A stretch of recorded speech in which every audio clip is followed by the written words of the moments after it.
Friends ఈ గంట శాక్యం చెప్పన కీర్తనలు దుష్టుల ఆలోచన చెప్పున నడవక అప్పుల మార్గమున నిల్లక అపవాసమును కూర్చు చోటన కూర్చుండక యెహోవా ధర్మశాస్త్రమందు ఆనందించుచు దివారాత్రములు దానిని ధ్యానించువాడు ధన్యుడు.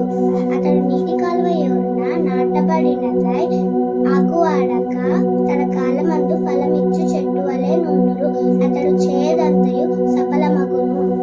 దుష్టులు అలాగునుండక గాలి చెదరగొట్టు పొట్టు వలె నుండురు. కాబట్టి న్యాయ నిర్వహణలో దుష్టులను నీతిమంతుల పాపులను ఎరుగడు.